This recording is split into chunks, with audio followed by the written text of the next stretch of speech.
Fichas de aprendizaje de comunicación, segundo de secundaria. Ficha 2, texto 1. ¿Cómo desde nuestras opiniones y argumentos contribuimos a la valoración de nuestras costumbres y tradiciones? Situación significativa. Daniel trajo un enorme pan confitado y cubierto de dulces para compartir con sus compañeros de aula. La docente, asombrada por la forma y el gran tamaño del pan, le preguntó: «Daniel, ¿dónde conseguiste un pan tan grande y bonito?» «Es la costumbre de mi pueblo», contestó Daniel. «Mi familia elabora las famosas santaguaguas que llevamos como regalo a nuestros seres queridos en el Día de Todos los Santos y en el Día de los Difuntos». «¿Llevan comida a los difuntos?», preguntó Carmen, otra estudiante del aula, generándose un murmullo colectivo. Daniel respondió: «Sí, esa es una costumbre de mi pueblo». La docente, pendiente de esta situación y conocedora de que la procedencia de sus estudiantes era diversa, les hizo la siguiente pregunta: ¿cómo desde nuestras opiniones y argumentos podemos contribuir a la valoración de nuestras costumbres y tradiciones? Un grupo de estudiantes planteó organizarse y seguir conociendo más de sus costumbres y tradiciones a través de un conversatorio. Otros propusieron escribir un artículo de opinión para manifestar sus opiniones sobre la importancia de conservar y valorar nuestras costumbres y tradiciones. ¿Te animas a participar con Daniel y sus compañeros en estas actividades? Empecemos. A ver, primero, ¿qué son las santaguaguas? Son tradicionales panes de gran tamaño, generalmente de harina de trigo, elaborados en forma de niños o bebés o incluso animales, y ahí vemos otro que le han dado ya una forma de Perú. Responde desde tu experiencia. Realiza las siguientes actividades en tu cuaderno. Estas te permitirán establecer hipótesis y predicciones sobre el texto que vas a leer. ¿Qué festividades o costumbres existen en tu región? ¿Cómo se celebran? ¿Has participado en alguna de ellas? ¿Sabes desde qué época se realizan estas prácticas? Primero, como les vengo repitiendo, tomen estas respuestas como una base para que ustedes generen sus propias respuestas de acuerdo a su experiencia y del lugar donde viven y el entorno que los rodea, ¿ok? Bien, en mi caso, sí, la del Señor de los Milagros en el mes de octubre en Lima. Se realizan varias procesiones en determinadas fechas de ese mes. He ido hace algunos años con mi familia. Observa el texto rápidamente, aún no lo leas. Fíjate en su extensión, el título y en algunas palabras que llamen tu atención. Puedes marcarlas o subrayarlas. Ahora observa las siguientes palabras: santo y seña, pregones, General San Martín, cartas. A partir de ellas, responde de qué crees que tratará el texto que leerás. Escribe tu respuesta, la cual más adelante podrás contrastarla, compararla. Bien, creo que algunas de estas palabras están relacionadas con la independencia del Perú, como el nombre de José de San Martín, y el texto podría tratarse de su historia. Texto 1. Con días y ollas venceremos. Tradiciones peruanas. A principios de junio de 1821, y cuando acababan de iniciarse las famosas negociaciones o armisticio de Punchauca entre el virrey La Serna y el general San Martín, recibió el ejército patriota, acantonado en Huaura, el siguiente santo y seña y contraseña: con días y ollas venceremos. Para todos, exceptuando Monteagudo, Luzuriaga, Guido y García del Río, el santo y seña era una frase disparatada, y los que juzgaban a San Martín más cristiana y caritativamente se alzaban de hombros murmurando: extravagancias del general. Sin embargo, el santo y seña tenía malicia o entripado, y es la síntesis de un gran suceso histórico. Y de eso es lo que me propongo hoy a hablar, apoyando mi relato más que en la tradición oral que he oído contar al amanuense de San Martín y a otros soldados de la patria vieja, en la autoridad de mi amigo el escritor bonaerense de Mariano Pelliza, que abuela pluma se ocupa del santo y seña en uno de sus interesantes libros. San Martín, por juiciosas razones que la historia consigna y aplaude, no quería deber la ocupación de Lima al éxito de una batalla, sino a los manejos y ardides de la política. Sus impacientes tropas, ganosas de habérselas cuanto antes con los engreídos realistas, rabiaban mirando la aparente pachorra del general, Pero el héroe argentino tenía en mira, como acabamos de apuntarlo, pisar Lima sin consumo de pólvora y sin lo que para él importaba más, exponer la vida de sus soldados, pues en verdad no andaba sobrado de ellos. En correspondencia secreta y constante con los patriotas de la capital, confiaba en el entusiasmo y actividad de estos para conspirar, empeño que había producido ya, entre otros hechos de importancia para la causa libertadora, la defección del batallón Numancia. Pero con frecuencia los espías y las partidas de exploración o avanzadas lograban interceptar las comunicaciones entre San Martín y sus amigos, frustrando no pocas veces el desarrollo de un plan. Esta contrariedad, reagravada con el fusilamiento que hacían los españoles de aquellos a quienes sorprendían con cartas en clave, traía inquieto y pensativo al emprendedor caudillo. Era necesario encontrar a todo trance un medio seguro y expedito de comunicación. Preocupado con este pensamiento, paseaba una tarde el general, acompañado de Guido y un ayudante, por la larga y única calle de Guaura, cuando, en mediaciones del puente, fijó su distraída mirada en un caserón viejo que en el patio tenía un horno para fundición de ladrillos y obras de alfarería. En aquel tiempo, en que no llegaba por acá la porcelana hechiza, era este lucrativo oficio, pues así la vajilla de uso diario como los utensilios de cocina eran de barro cocido y calcinado en el país, salvo tal cual jarrón de Guadalajara y las escudillas de plata, que ciertamente figuraban solo en la mesa de gente acomodada. San Martín tuvo una de esas repentinas y misteriosas inspiraciones que acuden únicamente al cerebro de los hombres de genio, y exclamó para sí: ¡Eureka! Ya está resuelta la X del problema. El dueño de la casa era un indio entrado en años, de espíritu despierto y gran partidario de los insurgentes. Entendióse con él San Martín, y el alfarero se comprometió a fabricar una olla de doble fondo, tan diestramente preparada que el ojo más experto no pudiera descubrir la trampa. El indio hacía semanalmente un viajecito a Lima, conduciendo 2 mulas cargadas de platos y ollas de barro, que aún no se conocían por nuestra tierra las del peltre o cobre estañado. Entre estas últimas, y sin diferenciarse ostensiblemente de las que componían el resto de la carga, iba la olla revolucionaria, llevando en su doble fondo importantísimas cartas en cifra. El conductor se dejaba registrar por cuanta partida de campo encontraba. Respondía con naturalidad a los interrogatorios. Se quitaba el sombrero cuando el oficial del piquete pronunciaba el nombre de Fernando VII, nuestro amo y señor, y lo dejaban seguir su viaje, no sin hacerle gritar antes: ¡Viva el rey! ¡Muera la patria! ¿Quién demonios iba a imaginarse que ese pobre indio viejo andaba tan seriamente metido en belenes de política? Vivía el señor Francisco Javier de Luna Pizarro, sacerdote que ejerció desde entonces gran influencia en el país, en la casa fronteriza a la iglesia de la Concepción, y él fue el patriota designado por San Martín para entenderse con el ollero. Pasaba este a las 8 de la mañana por la calle de la Concepción pregonando con toda la fuerza de sus pulmones: ollas y platos, baratos, baratos, que hasta hace pocos años los vendedores de Lima podían dar tema para un libro por la especialidad de sus pregones. Algo más, para saber la hora no se consultaba reloj, sino el pregón de los vendedores ambulantes. Lima ha ganado en civilización, pero se ha despoetizado, y día por día pierde todo lo que de original y típico hubo en sus costumbres. Yo he alcanzado esos tiempos en los que parece que, en Lima, la ocupación de los vecinos hubiera sido tener en continuo ejercicio los molinos de masticación llamados dientes y muelas.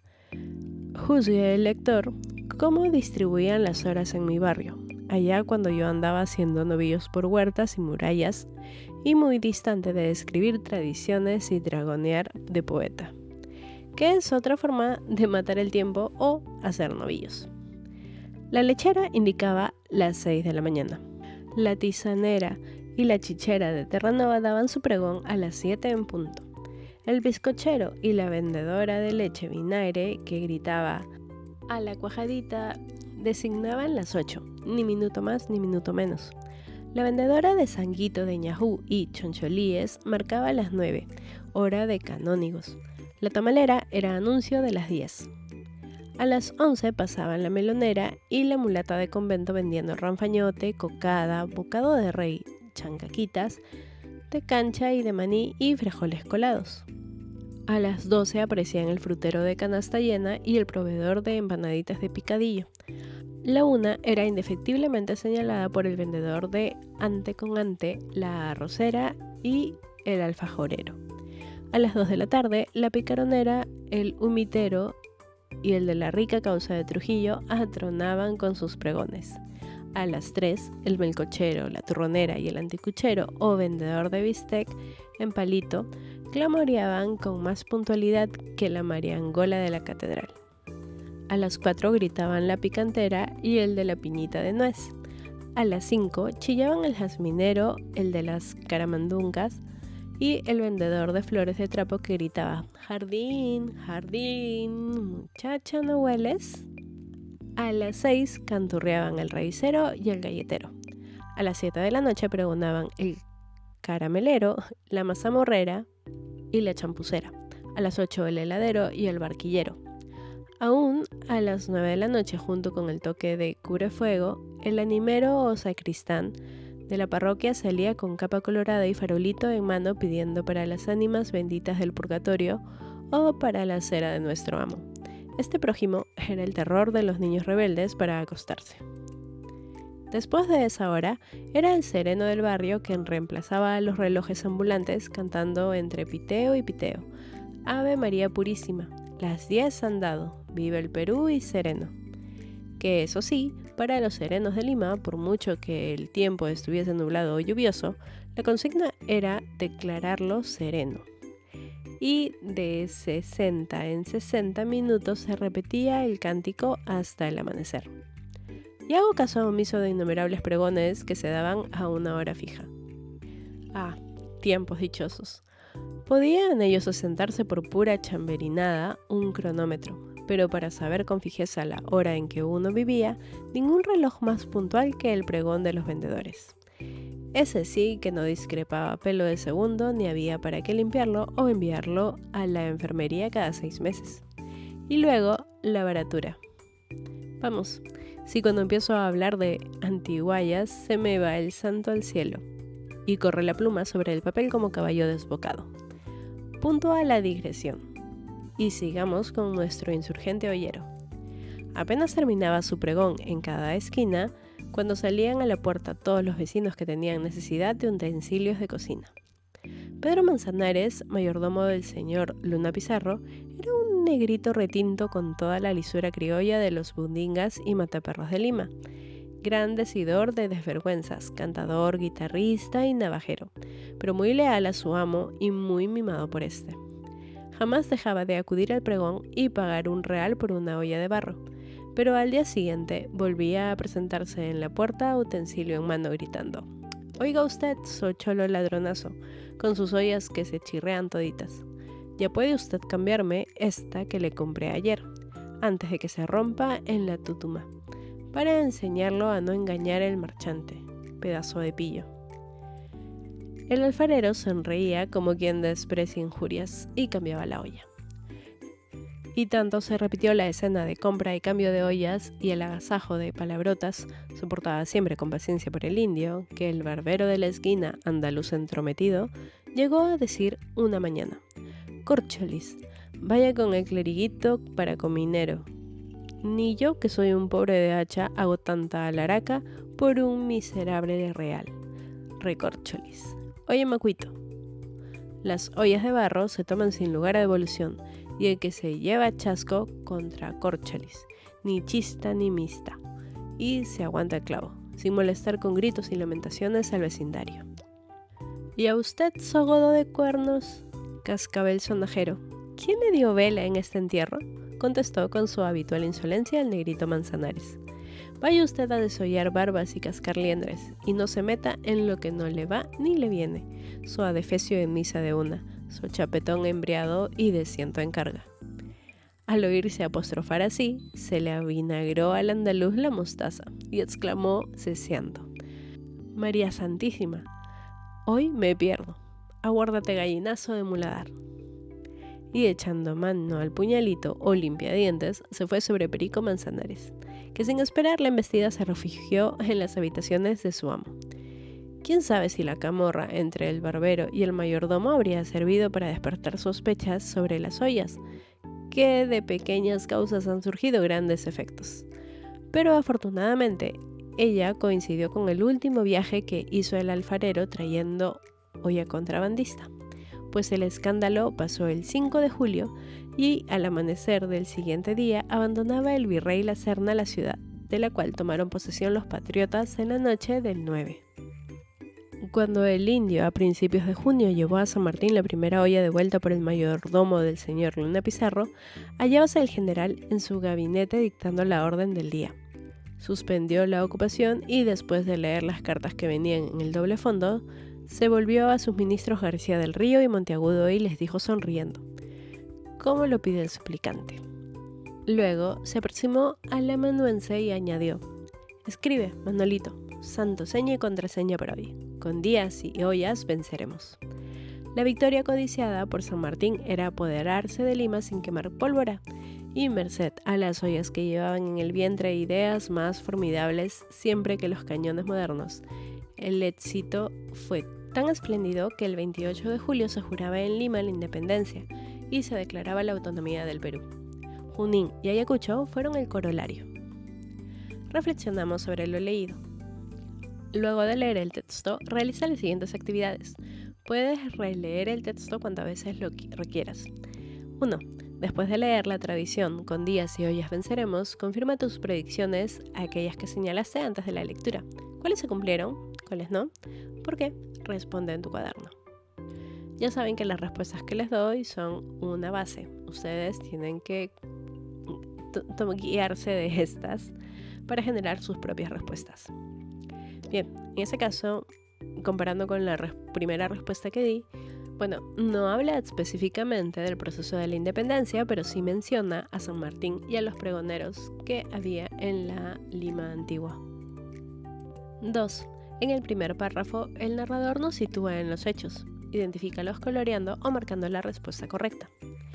En ese caso, tenemos la primera información. Los hechos ocurren en el año 1820, 1821 o 1822. 1821. Los personajes que negociaban eran el general San Martín y el ejército patriota, el virrey La Serna y Punchauca, el virrey La Serna y el general San Martín.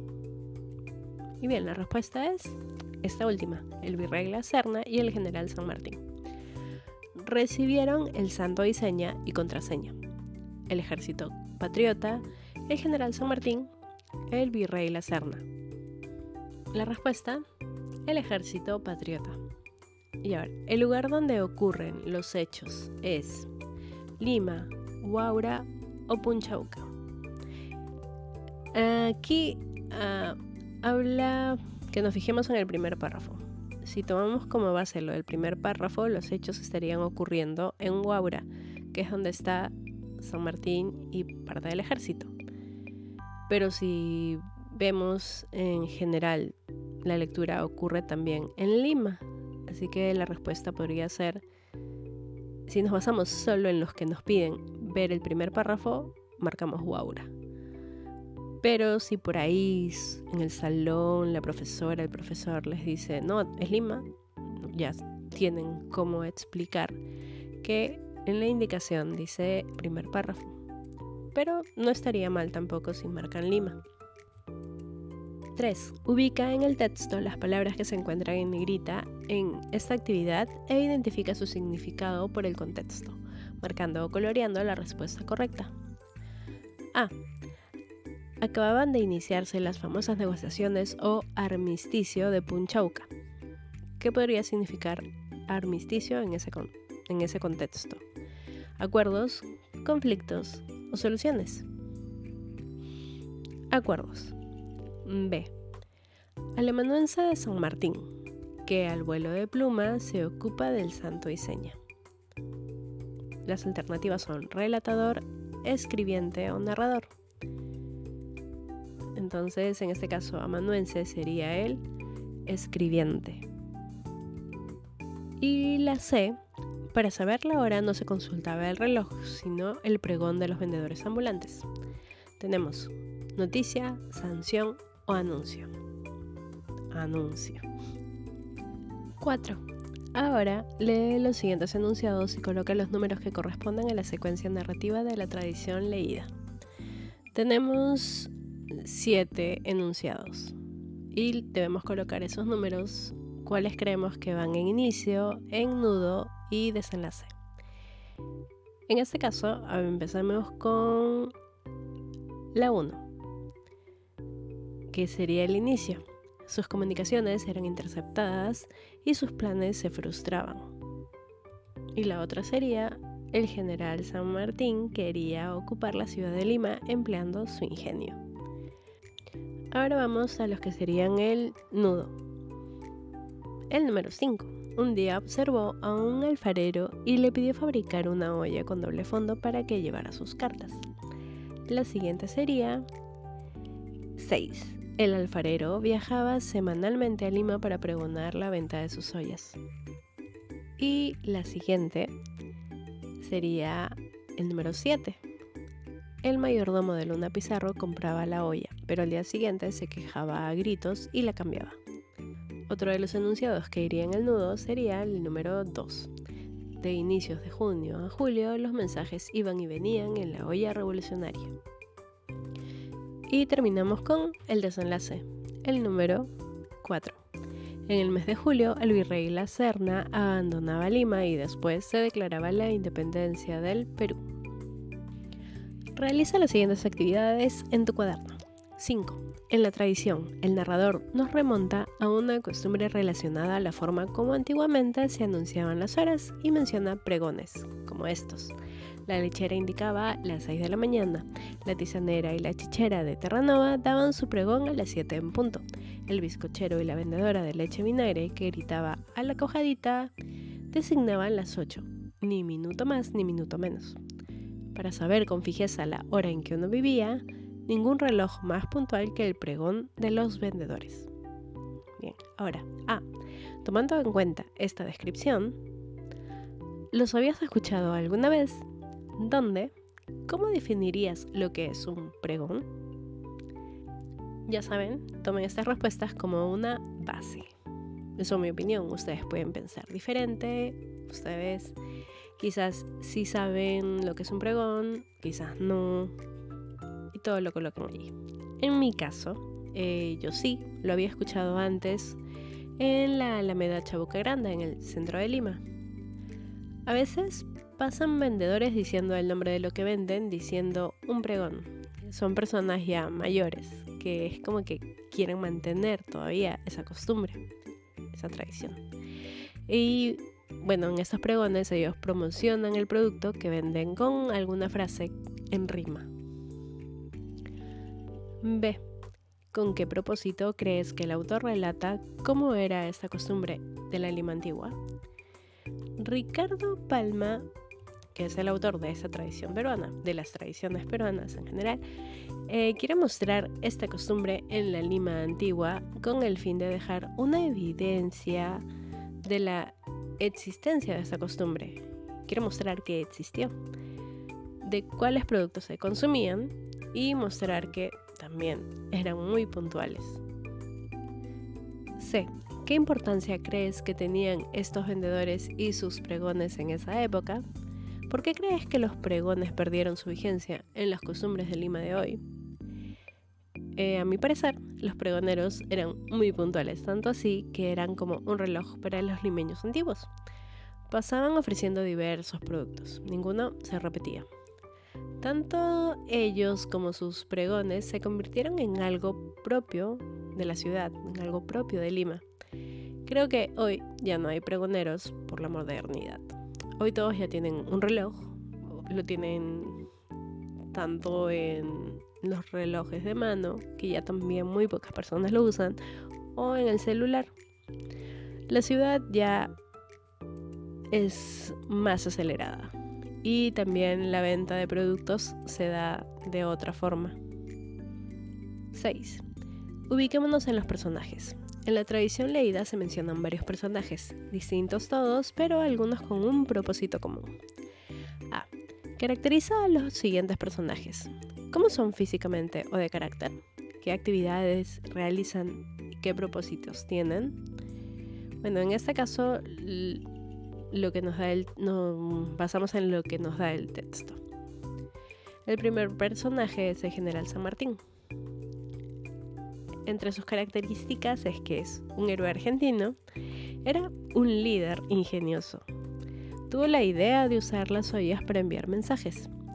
Su plan era ocupar la ciudad de Lima sin necesidad de una batalla, ni tampoco exponer la vida de sus soldados. Pasamos al alfarero. Por lo que nos dicen, no era una persona joven, ya estaba entrado en años. Era un rebelde. Él creó la olla con doble fondo que le pidió San Martín y tuvo como propósito hacer los viajes a Lima para entregar la correspondencia a los patriotas. Pedro Manzanares era un afrodescendiente leal. Le compraba al alfarero una olla de barro y al día siguiente se quejaba a gritos para que le cambien de olla. Era un intermediario de las cartas. Por último, el barbero. Era andaluz. Observaba las repetidas escenas de compra y cambio de ollas y lo llevó a considerar sospechoso. Pero al final no le dio mucha importancia. Solo terminó reclamando el hecho de que Pedro Manzanares hiciera mucho ruido para la hora de reclamar. B. ¿Cuál de estos personajes te agradó más? ¿Por qué? Sustenta con enunciados de la lectura. En mi caso, ya saben, ustedes pueden dar o tienen que dar ahí su opinión. Pero si quieren pueden basarse en esta. No copiarla, tomarla como una base, ¿ok? En mi caso me gustó más el alfarero por su valentía, lealtad y su astucia. La labor que él cumplía era muy riesgosa y a pesar de eso pudo salir victorioso de su misión. 7. Ricardo Palma expresa que la base de su relato es la tradición oral que ha oído contar al amanuense del general San Martín y a otros soldados de la patria vieja, a través de su amigo el escritor bonaerense don Mariano Pelliza, quien se ocupa del santo y seña en uno de sus interesantes libros. ¿Por qué es importante conservar las tradiciones orales? Sustenta tu respuesta. La tradición oral es una práctica social y cultural que se transmite de generación en generación, en variadas formas habladas. Y esto ayuda a que la información que contiene, como algunos hechos históricos, costumbres, tradiciones y hasta la forma de hablar, hayan llegado hasta el día de hoy. Y si es que ya no se ponen en práctica, sabemos por lo menos que existieron en algún momento. 8. En esta tradición el general, el indígena, el afrodescendiente y el andaluz se muestran caracterizados con humor e ironía, pero no son los únicos que se mencionan. También los pregoneros son caracterizados a través de sus productos y horas de venta. Como puedes ver, estos personajes nos demuestran la gran diversidad sociocultural y lingüística de este tiempo. A. ¿Crees que esta diversidad sociocultural y lingüística se mantiene hasta nuestros días? Explica tus ideas. Creo que la diversidad sociocultural y lingüística se mantiene hasta hoy día en Perú. Hay costumbres que se mantienen gracias a las personas y comunidades que se organizan para realizarlas, pero también a diferentes iniciativas, ya sea de municipios o de colectivos culturales, que las continúan manteniendo vivas para que las nuevas generaciones las conozcan y también puedan valorarlas. B. ¿Cómo la valoración de costumbres y tradiciones podría contribuir a afirmar nuestro sentido de pertenencia? Es cierto cuando dicen que uno no ama lo que conoce, y conocer esas tradiciones y costumbres contribuye a que podamos identificarnos como peruanos, ya sea con la música, danzas, la comida y vestimenta. Valorar todo esto y aprender a respetar las costumbres de otros. No debemos de juzgar ni quitarle validez si es una tradición de alguna otra región muy distinta a la mía. Entender que toda esta riqueza cultural nos identifica como un solo país, Perú. 9. Profundicemos. Puedes desarrollar estas preguntas con un compañero o en grupo. A. ¿Qué costumbres conservan o celebran en tu entorno familiar? Nombra 2. cómo las realizan, qué significado tienen para ti y tu familia. Bueno, creo que estas preguntas ya como que son un poco más personales porque hablan de tu entorno, pero les puedo dejar algunas ideas de lo que pueden colocar ahí. En este caso, en Lima, ¿qué tradiciones, qué costumbres en común podemos tener? Si hablamos de festividades religiosas, por ejemplo, el Señor de los Milagros, en octubre, Santa Rosa de Lima, que van a dejar su cartita, a tirar su cartita al pozo, en agosto. San Pedro y San Pablo, que también en ese caso en Chorrillos creo que se hacen procesiones. Y podría ser también Semana Santa, si es que con su familia van a recorrer las 7 iglesias el día jueves. Otra costumbre que podría ser quizás sea ir en fiestas patrias a lo que es la parada militar. Luego también, en el caso específico del RIMAC, está la fiesta de la Porciúncula, que se da en el convento de los Descalzos. También la celebración del Inti Raymi en San Juan del Lurigancho. Si tienen otras ideas, quizás las puedas compartir también ahí en comentarios para ayudar a los otros también a saber qué colocar. B. ¿Conoces alguna costumbre o tradición que se haya perdido? ¿Cuál? ¿Cuándo se celebraba? ¿Por qué crees que ya no la practican? Bueno, en mi caso, una costumbre creo que eran las yunzas que se hacían en los barrios. Se celebraba en febrero, al final del febrero, para los carnavales. Y bueno, ya no se celebra, creo que principalmente por la inseguridad ciudadana y también porque ya no hay como ese concepto de comunidad o quizás de un barrio unido, participativo en estas actividades. Ya cada uno va más como que por su cuenta. C. ¿A qué se debe que durante siglos se sigan conservando diversas costumbres y tradiciones? Bueno, en mi caso yo creo que suceden porque están muy arraigadas a la identidad de una comunidad o del país. Esas personas se identifican tanto que pasan esto de generación en generación, de abuelos a hijos y a nietos. Algunas costumbres se mantienen también porque han podido adaptarse a la modernidad, pero sin perder esa esencia, lo importante de esa tradición o costumbre. Y bien, con eso terminamos. No olvides suscribirte y también dejar en comentarios. Nos vemos en el siguiente video. Chao.